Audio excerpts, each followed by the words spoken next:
பரம புருஷனிடம் நாம் என்ன கேட்க வேண்டும்? ஒரு தனி மனிதனின் தேவை என்ன என்பதையும் கூட்டாக எல்லோருடைய தேவை என்ன என்பதையும் அவன் முன்னதாகவே அறிந்திருக்கின்றான். அவன் தன்னுடைய உதயோகா மூலம் ஒவ்வொரு தனி நபருடனும் புரோத்த யோகா மூலம் இந்த அகிலம் முழுவதுடனும் அவன் தொடர்ந்து வைத்துள்ளான். எல்லாவற்றிற்கும் நடுவில் இருந்து கொண்டு எல்லாவற்றுக்கும் பயிற்சி அளித்துக் கொண்டு இருக்கின்றான். அவர்களுடைய சொந்த தேவை என்ன என்பதை அவர்களை விட அவன் நன்றாக அறிந்திருக்கின்றான். எனவே உங்களுடைய தேவை என்ன என்பதை உங்களை விட நன்றாக அறிந்துள்ள அவனிடம் நீங்கள் என்ன கேட்க வேண்டும்? ஒன்றுமே கேட்கக்கூடாது என்பதுதான் என்னுடைய கருத்து. யார் சொல்றது? எதுவுமே கேட்க வேணாம், அவனிடம் எதுவுமே நீங்க கேட்க கூடாது என்பது என்னுடைய கருத்து. யாருடைய கருத்து? நம்முடைய சத்துவனுடைய கருத்து. ஏனென்றால் நீங்கள் அவனை பற்றி சிந்தித்துக் கொண்டிருப்பதை விட அவன் உங்களை பற்றி அதிகமாக சிந்தித்துக் கொண்டிருக்கின்றான். உண்மையா பொய்யா?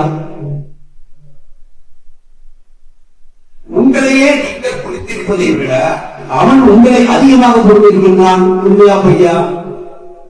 அப்படி இருந்தும் நீங்கள் அவரிடம் எதையாவது சொல்ல வேண்டும் என்று விரும்பினால் சனோபுதையா சுமையா சமூகத்து என்றுதான் சொல்ல வேண்டும். அதாவது அவன் நம்முடைய அறிவை அந்த பரம அல்லாதனோடு இணைப்பானாக என்றுதான் கேட்க வேண்டும்.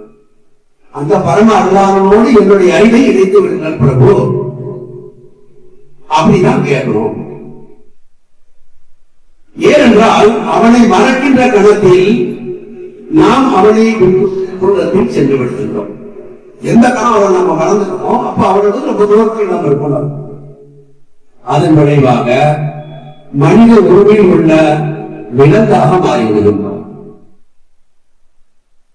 அதே போல அவனை பற்றி நினைக்கின்ற மறுகணத்தில் நாம் மனித உருவில் உள்ள ஆற்றல் மிக்க ஆணாகவும் ஆற்றல் மிக்க பெண்ணாகவும் மாறிவிடுகின்றோம். எனவே நாம் ஒருபோதும் அவனை மறக்கக்கூடாது என்றும் எப்போதும் அந்த பரம அருளாளனோடு இருக்க வேண்டும் என்றும் அவனிடம் வேண்டிக் கொள்வோமாக. சஞ்சலமில்லா பாவனையை அவன் நம்மிடத்தில் விழித்தென செய்யட்டும். ஸ்மிருதி என்றால் நினைவு அல்லது நினைவுக்கு கொண்டு வருதல் என்றும், துருவ ஸ்மிருதி என்றால் அவனை பற்றிய நிலையான நினைவாற்றல் என்றும் பொருள்.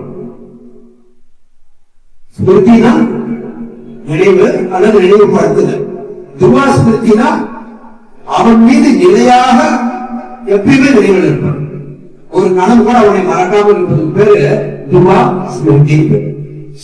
அதாவது நிலையான நினைவாற்றல் என்று பொருள். ஒன்றை மட்டும் ஒருவர் எப்போதும் நினைவில் இருக்க வேண்டும், அதுதான் பரம புருஷன். அதன் விளைவாக ஒருவருடைய அறிவானது எப்போதும் அருள் நிறைந்த நினைவுகளால் நிறைந்திருக்கும், என்றென்றும் அருள் நிறைந்த உணர்வோடு தொடர்பு கொண்டிருக்கும். இது மட்டுமே மனிதர்களுடைய ஒரு வேண்டுதலாக இருக்க வேண்டும். இது 1978ஆம் ஆண்டு நவம்பர் மாதம் 11ஆம் தேதி கல்கத்தாவில் மாலை சொற்பொழிவில பாபா ஆற்றிய உரையினுடைய சிறு பகுதி.